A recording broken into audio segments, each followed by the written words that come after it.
Hello and welcome to the finals of an Amonkhet competitive league draft versus Happypster. Sounds good.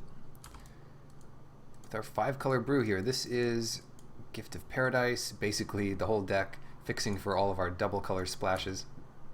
Really, the only one is Gideon. We have a lot more blue than any of our other 3 colors, but we are playing 5 colors off the back of a couple Evolving Wilds and stuff like that. There it is. So we've got most of our colors kind of peeking through right now. Get that forest equipped with some Gift of Paradise. Beautiful. Beautiful card, really. You've got the predators on the left staring at the yaks or whatever on the right of this pond, just relaxing. Pretty cool stuff. Alright, Deemworthy, what are we doing now? Maybe Gideon just says, on crop, you can't attack. I mean, to be fair, it could still attack, but white, white, white, white, white, black, actually.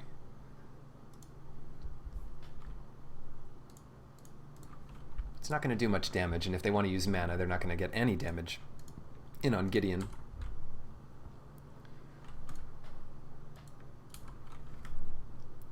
So next turn we can bounce whatever they play, make them slow them down again.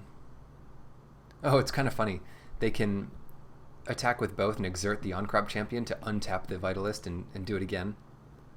Oh god, this is getting a little spooky here.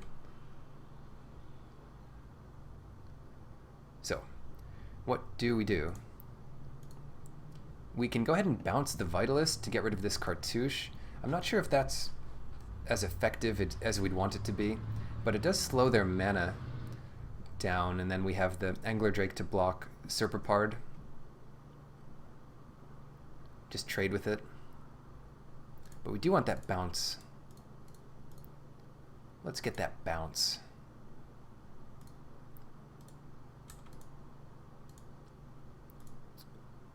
Okay, and then yeah, let's stop that Serpapard from, or the on-crop champion from doing anything. It's really what we want to trade with, and I guess we want to trade with the Serpapard.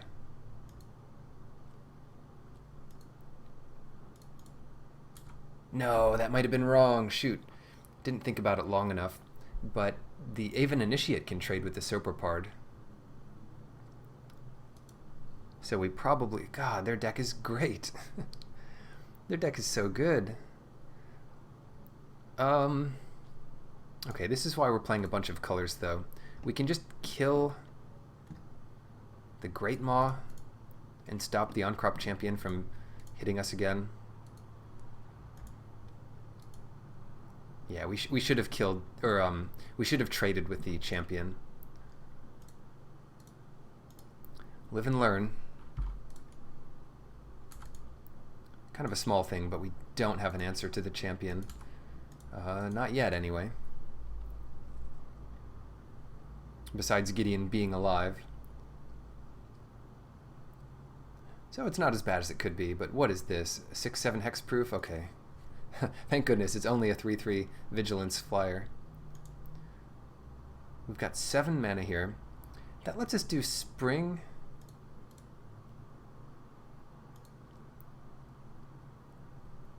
Or Naga Vitalist.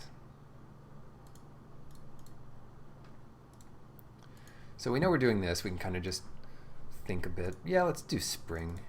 It's pretty similar. We can just get one of all of our lands. Our beautiful foil Pyramid Mountain card. If they deal with the Initiate, then they can get Jace, or Gideon here. But that doesn't do it. They do get 2 damage in on Gideon, though. All the while we're drawing towards better stuff. We have Mind, which is pretty good. Oh no, they have a pump spell. That works. Decimator Beetle. Not bad. So here's where we decide how we want to protect Gideon. We might not be able to. We've got 8 mana, which is like play Initiate, try to trade it off with the Shepherd, and then bubble the on-crop champion. Our other option here is to, and I think it's more effective, is to play the Vitalist, put the counter from the Beetle on the Vitalist, and then bubble the Winged Shepherd for a turn. And that looks like it'll actually protect Gideon if they have nothing. They have no cards left, so it doesn't matter what mana we hold up here, because we can chump with the Vitalist on like their 2/3. So that's good for now. They've got 1 card in hand, and it's all or nothing. Can they deal with Gideon this turn? Otherwise we start to claw back with some Aven Talons.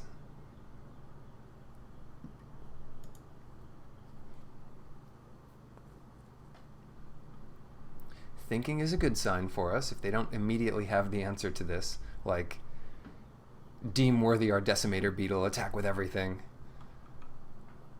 But it always makes the decisions harder when you have a Planeswalker to attack. So what do you attack the Planeswalker with? What do you attack the player with? You kind of want to kill the Planeswalker with the minimum amount of commitment so the rest can go to their face. And if they do deal with our board this turn, we're in really bad shape. But if they don't, we're in really good shape.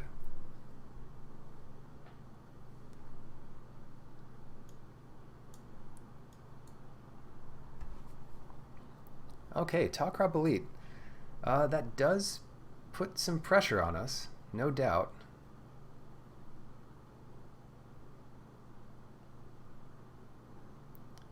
No doubt about that.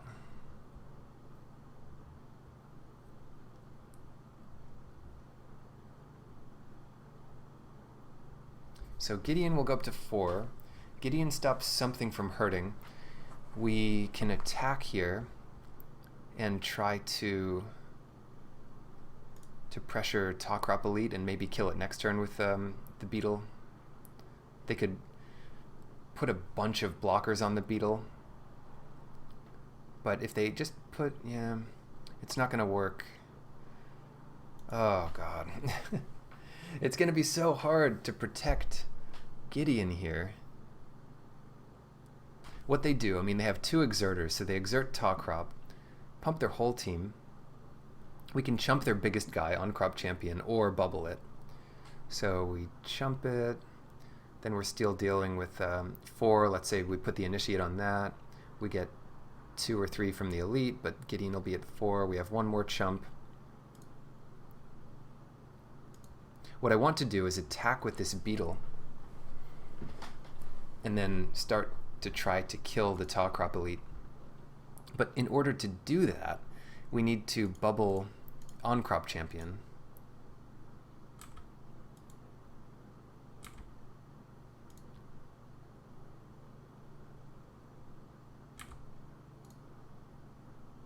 Oh, it makes Naga Vitalist bigger. That's nice. That's neat.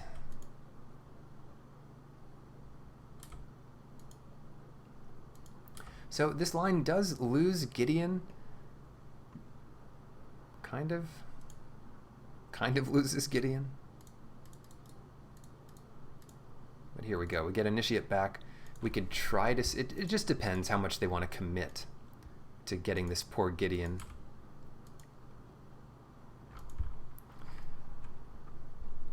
And then do they want to exert on-crop champion here to untap the elite?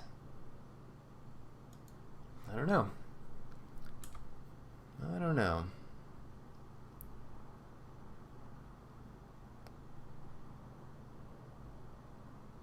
And what's worth more to us, our Gideon or our Aven Initiate? That might be the choice we have to make here.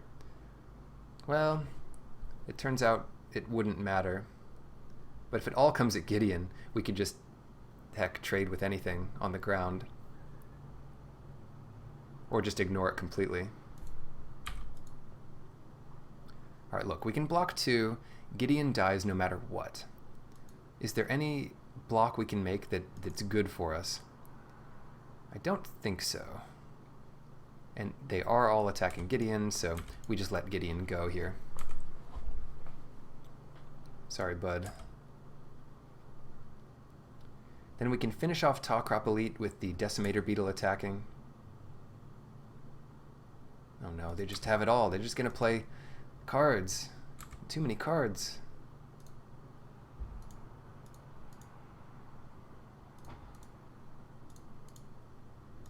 God, you got to think of what you could possibly draw here, but sometimes there's just too many different things to draw. But yeah, that's pretty... Actually, we could have used up red since we only have one red card.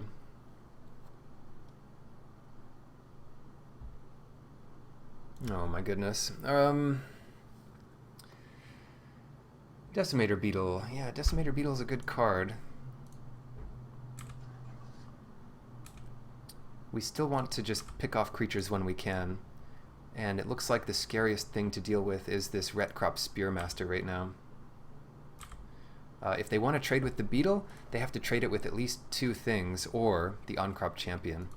And I don't mind trading it with the Champion, because none of our board deals with this pesky Champion.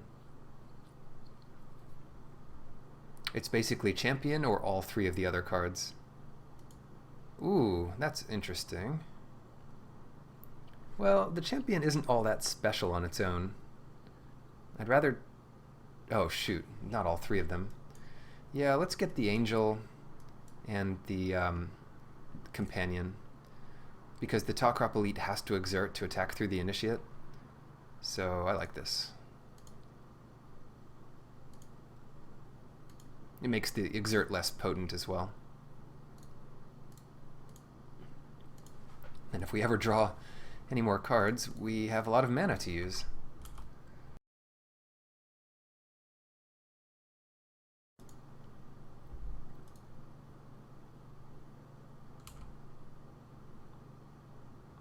So, the other question is, are they splashing red, or are they just playing a Sheltered Thicket for the cycling value? And there are cards like Deemworthy they could easily splash, Hazoret, things like that. And if they don't like attacking there, just play Bounty here. And don't need to do much. We're going to draw 2 cards next turn. So I don't mind trading Aven Initiate with Tawcrop Elite if they want to do that. And then, whatever, chump like the Warrior or something. Warrior's kind of a silly attack. Yeah, chump the Champion with the Guardian. And hopefully this attack works. Or this block, rather.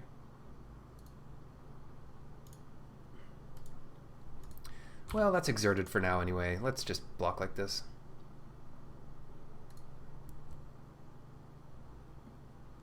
We take a solid hit, but they lose Tawcrop Elite. Draw 2 lands. Oh no. No, this works. Shoot, what do we do with it? We don't want to target our Labyrinth Guardian, because then we lose it. And that's not good.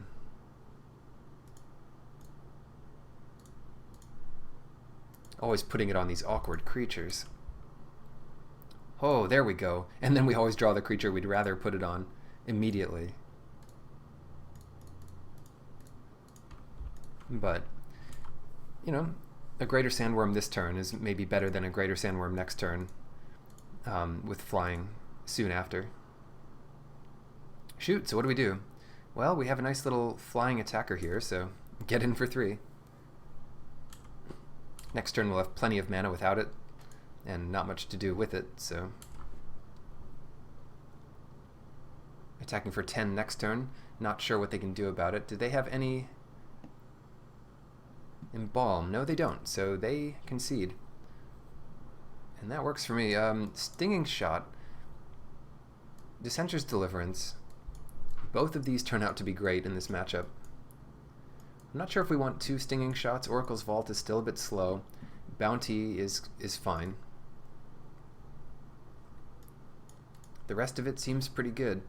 Let's take out Let's take out that island.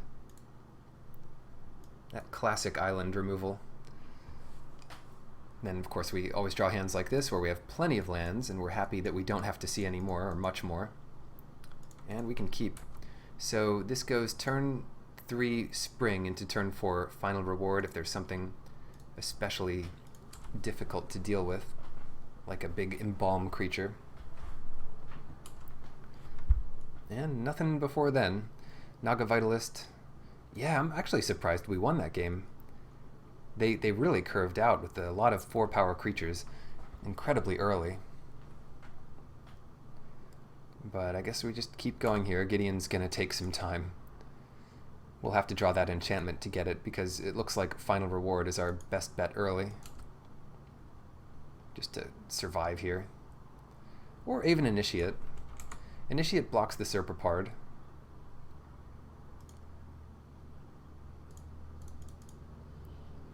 So let's get that black.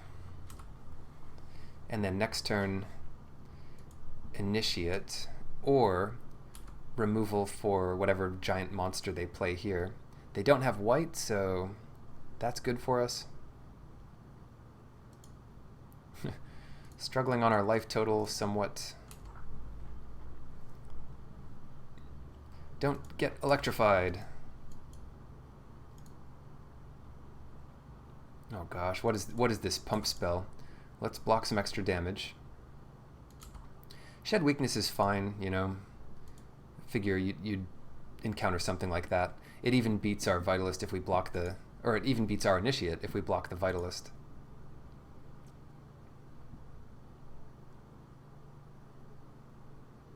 Oh wow, what do we do here?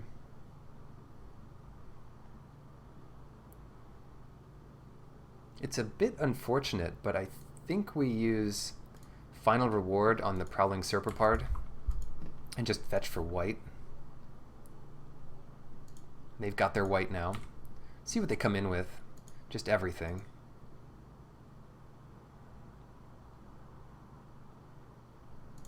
Yeah, we don't want to take all this damage.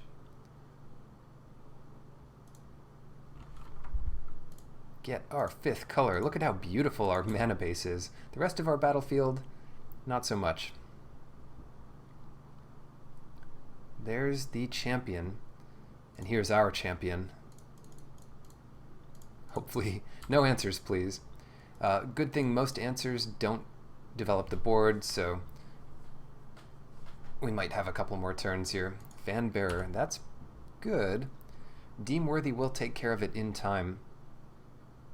And if we draw the right land, we could even play Gideon after that. That's a 9. That's an 8 mana play. All right. Well, first things first here. Cycle this. Get rid of that Fan Bearer once and for all. No, don't save it. All of the Shed Weaknesses. Still damage it.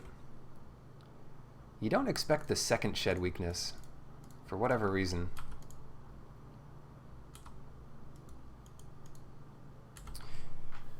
But that's where you have to think about that kind of stuff. Are we dead? We might not be dead, but we're not really especially alive either. They can't play this out this turn, so... Oh, no, they can. They just didn't want us to know.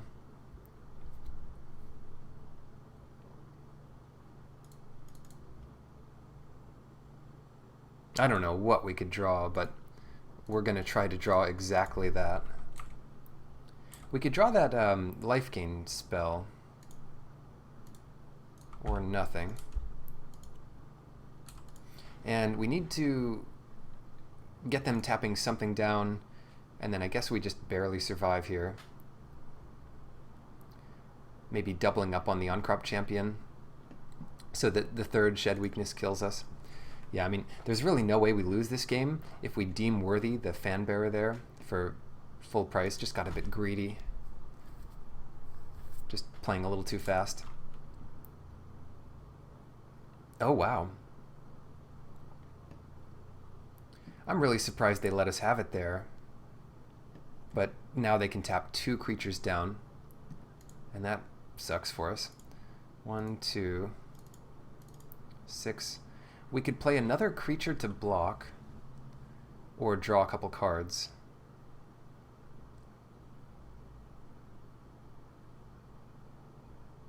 Or, I forgot we had this Vitalist going on here. The Vitalist lets us play Gideon. And the Gideon stops On-Crop Champion from wreaking havoc.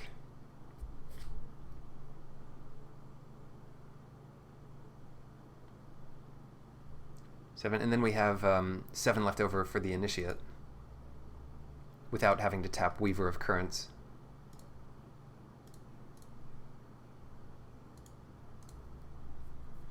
All right, back in it, kind of. It's still a bit spooky here.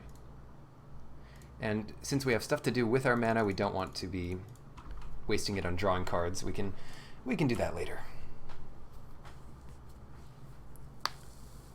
So it doesn't look like we're dead here.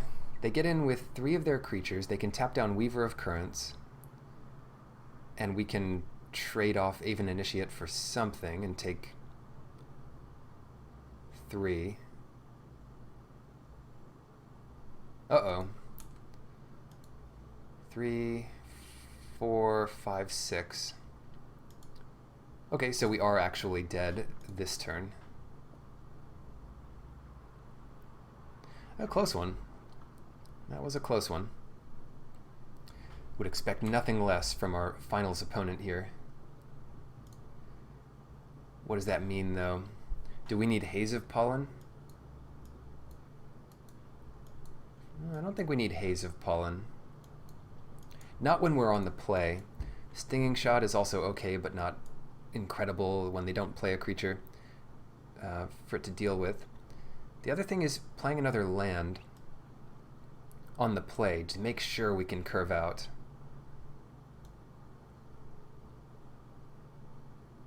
To make sure we can get there. And then if we do that, we can... Well, what can we do if we do that? Never mind. Let's just play 16. We have so many cards that ramp us that if we have any number of lands like this, we should be fine. Yeah, this hand looks great. Thank goodness for Evolving Wilds. Getting 2 of those was the real difference maker for this deck. Okay. Not bad. And then we really go nuts with Weaver into Bounty next few turns, although Exemplar of Strength is scary. We'll get 1 free block with the Cultivator unless they have that crazy pump spell again that they beat us with last time. Oh, so yeah, this works too. They put the counters on the Great Maw, and this becomes a 3/3. Sure, so... Not a problem. No, well, this is a problem. But... it's not as big of a problem. What if they have that spell again? At least it trades with Chef at Monitor. Now we don't... Oh gosh, come on. 3, we could draw more cards. Yeah, let's actually just play Chef at Monitor here. It forces them to trade, and we'll actually have enough mana next turn to play... What's it called? To play Bounty of the Luxa and get rid of our Cultivator. Oh no. Well, I didn't expect that. But at least we have 1 blocker here.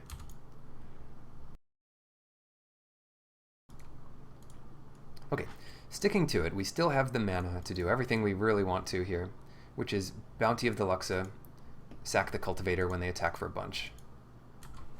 And we have 2 life in the bank, as it were. We could even trade with this Initiate's Companion, if we're so inclined.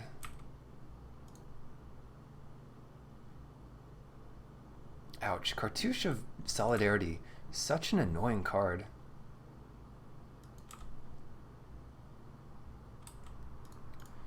Yeah, this is our best hope here. We take 3. And we lose the 2 mana from the Weaver, but were we really using it anyway? Were we? So what do we want here? Red or black? We have 2 black cards we could draw and only 1 red card, so I guess we go black.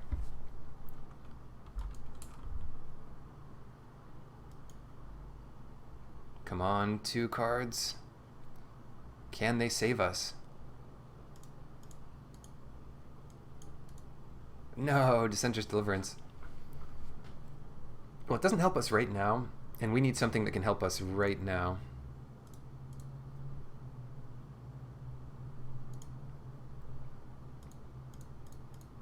I guess that'll do. We play the Initiate, and then cartouche it up to trade with something. I was hoping we'd draw something a little more impactful, because next turn we're only getting the 1 card and a ton of mana from the bounty.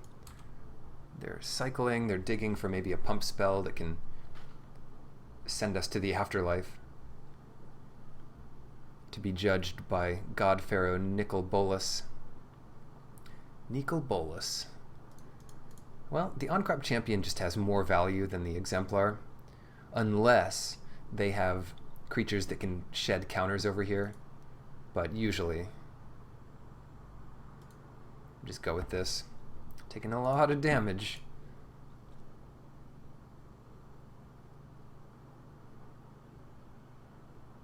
That is not a very effective card.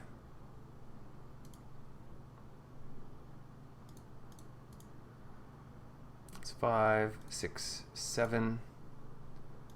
Play the Initiate. At least we have kind of a nice round number of manas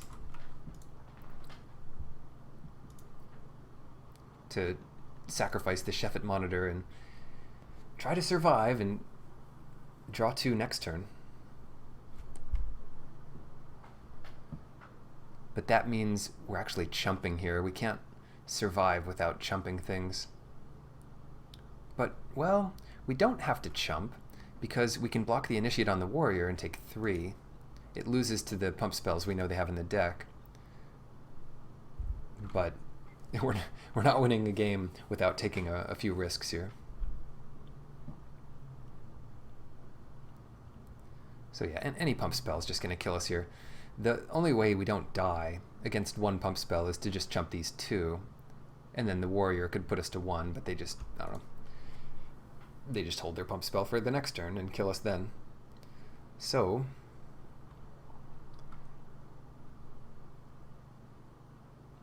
if they attack with just these 2, we can do a similar thing and just block both on the Exemplar of Strength. 1 less creature to deal with.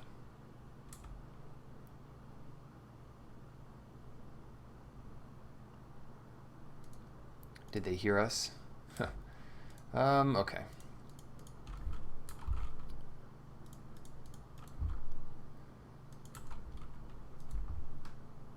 So we're at 1. We need to draw, I mean, we're drawing 2 cards, so they better be good. Especially against a flying blocker like that. And that is not it. Well, we assembled 1 of each color land. We can't even manner them by putting Cartouche of Knowledge on 1 of their creatures. This was a blast to play, though. Thank you for watching. Good luck in your drafts, and if you build something like this, well, good luck again.